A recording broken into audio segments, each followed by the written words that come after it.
remarqué, ce petit aspirateur est assez bavard. Donc nous allons commencer par chercher un petit bouton fort utile qui se trouve ici. C'est une petite molette qui permet de régler le volume jusqu'à son minimum, puisque cet aspirateur est assez bavard pendant le nettoyage, au démarrage du nettoyage et après le nettoyage, avec de la musique, des voix personnalisables, soit sur le site internet avec un pack complet proposé de voix différentes et d'expressions différentes, soit personnalisable avec sa propre voix, ce qui est rigolo mais plutôt gadget. Alors pour personnaliser justement, on a une petite trappe ici avec une carte SD. Voilà.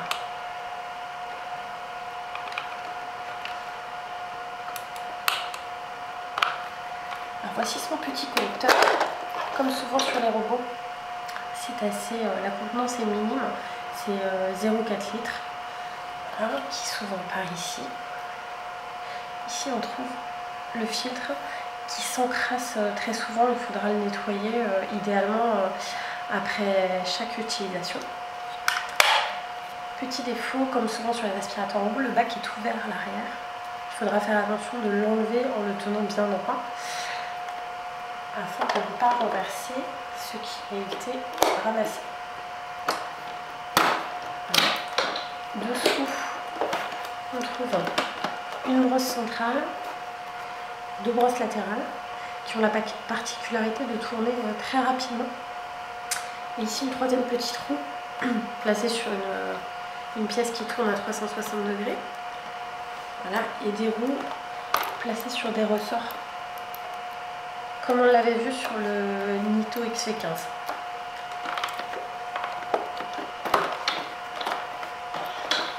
Ici, nous avons donc un écran qui est assez bien fait, assez lisible.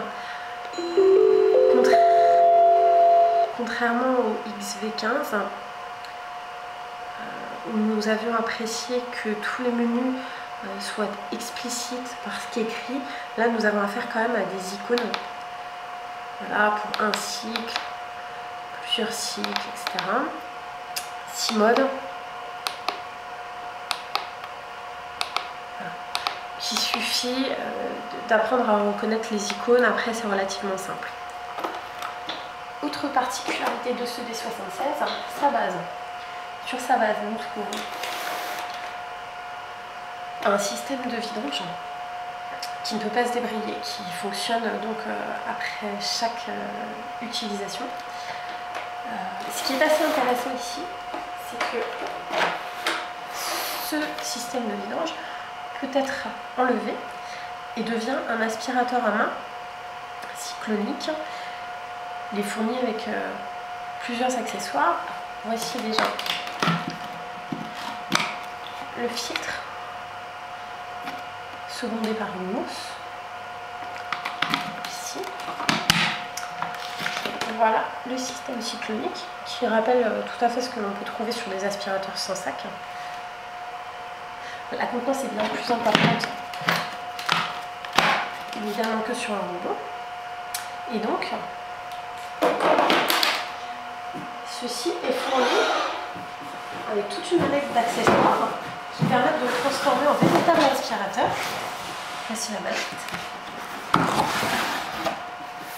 Voilà, c'est assez intéressant. Nous avons donc ici un